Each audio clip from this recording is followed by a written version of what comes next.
Assalamualaikum warahmatullahi wabarakatuh. Saya Putri Angelin dari kelas Ilpol B 2019 yang memiliki NIM 1930702036. Saya akan memaparkan materi dari Sosiologi Politik yang memiliki judul Komunikasi Politik. Komunikasi politik. Komunikasi politik adalah komunikasi yang melibatkan pesan-pesan politik atau akar-akar politik yang berkaitan dengan kekuasaan, pemerintahan, dan kebijakan pemerintah. Dengan pengertian ini sebagai sebuah ilmu keterapan, komunikasi politik bukanlah hal yang baru. Komunikasi politik juga bisa dipahami sebagai komunikasi antara lain yang memerintah ataupun yang diperintah.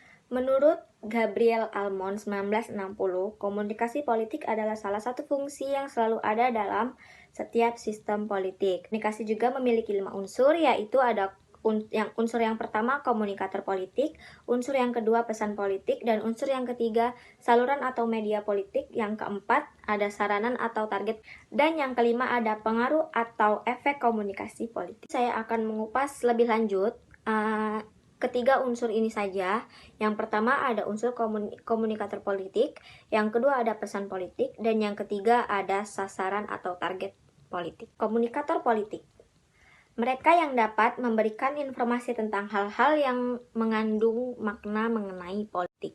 Dan yang kedua ada pesan politik, pernyataan yang disampaikan baik secara tertulis maupun tidak tertulis. Dan yang terakhir ada sasaran atau target politik. Anggota masyarakatnya dapat memberikan dukungan dalam bentuk pemberian suara kepada pemilihan umum. Komunikasi politik juga memiliki pendekatan komunikasi politik, yaitu ada 2 unsur. Unsur yang pertama ada pendekatan proses dan unsur yang kedua ada pendekatan agenda setting. Yang pertama pendekatan proses. Menurut pendekatan ini, bahwa seluruh yang ada di dunia ini merupakan hasil suatu proses. Dan yang kedua ada pendekatan agenda setting. Pendekatan ini dikembangkan oleh Maxwell atau M.C. Chomsky, seorang profesor peneliti. Dan di komunikasi politik juga memiliki model, yaitu ada model Aristoteles, dan kedua ada model Harold Laswell, yang ketiga ada model Goodis, Kunz and Kim, yang keempat ada model interaksional, dan yang terakhir ada proses komunikasi politik.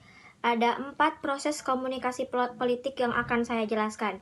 Yang pertama komunikator atau sedes, pengiriman pesan. Yang kedua ada encoding, proses penyesuaian ide menjadi simbol pesan. Yang ketiga ada message, pesan. Dan yang terakhir ada media atau saluran.